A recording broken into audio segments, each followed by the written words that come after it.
Thailand সফরে আগামীকাল যাচ্ছে বাংলাদেশ দল। থাইল্যান্ড সফরে বাংলাদেশ দলে কারা কারা আছে দেখুন। নীলুফা ইয়াসমিন ও সরবি আকন্দের জায়গায় রুমা আক্তার ও সিনহা জাহান। এই দুই পরিবর্তন নিয়ে আজ ঘোষিত হয়েছে থাইল্যান্ড সফরের 23 সদস্যের বাংলাদেশ নারী ফুটবল দল। সর্বশেষ গত জুলাইয়ে মিয়ানমারে অনুষ্ঠিত এশিয়ান কাপ বাছাইয়ের দলে ছিলেন নীলুফা ও সুরভি। ফর্মে না থাকায় জায়গা হারিয়েছেন এ দুজন। এবছর ঢাকায় হওয়া সাফ অনূর্ধ্ব-20 চ্যাম্পিয়নশিপে দুটি ছড়িয়ে দলে এসেছেন রুমা ও সিনহা। এশিয়ান কাপের প্রস্তুতিতে অংশ হিসেবে দুটি প্রীতি ম্যাচ খেলতে আগামীকাল থাইল্যান্ড যাচ্ছে বাংলাদেশ নারী ফুটবল দল। আগামী বছরের 1 থেকে 21 মার্চ অস্ট্রেলিয়ায় 3 শহর সিডনি, পার্থ ও গোল্ড কোস্টে হবে নারী এশিয়ান কাপ। বি গ্রুপে বাংলাদেশের প্রতিপক্ষ উত্তর কোরিয়া, চীন ও উজবেকিস্তান।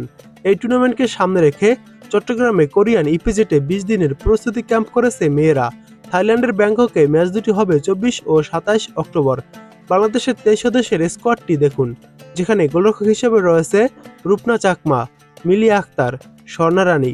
ডিফেন্ডার হিসেবে রয়েছেন নবীরন খাতুন, আইফিদা খন্দকার, অধিনায়ক কোহাতি কিসকু, রুমা আক্তার, শামসুন্নাহার সিনিয়র, হালিমা আক্তার, জয়নব বিবি ও শিউলি আজিম। মিডফিল্ডার হিসেবে রয়েছে মারিয়া মান্দা, মনিকা চাকমা, মুনকি আক্তার ও স্বপ্না রানী।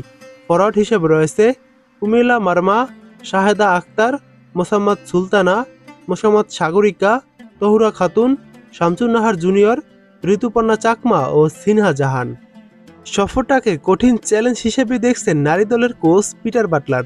আজ বাফুফে ভবনে সংবাদ সম্মেলনে বাংলাদেশ কোচ বলেন, এটি আমাদের জন্য একটি বড় পরীক্ষা, পাশাপাশি নিজেদের সঙ্গে তাদের তুলনা করারও একটি সুযোগ।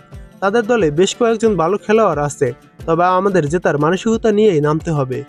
বর্তমানে ওমেন্স ফিফার র্যাঙ্কিংয়ে থাইল্যান্ড রয়েছে 53 নম্বরে। এর চেয়ে 51 ধাপ পিছিয়ে বাংলাদেশ 104তম অবস্থানে রয়েছে। তবে অধিনায়ক আইফেদা খন্দকার আত্মবিশ্বাসী। চট্টগ্রামে আমাদের পরিস্থিতি ভালো হয়েছে, আমরা চেষ্টা করব ভালো খেলতে, 2 ম্যাচেই তাদের সঙ্গে লড়াই করতে, এমনটাই জানিয়ে গিয়েছেন অধিনায়ক।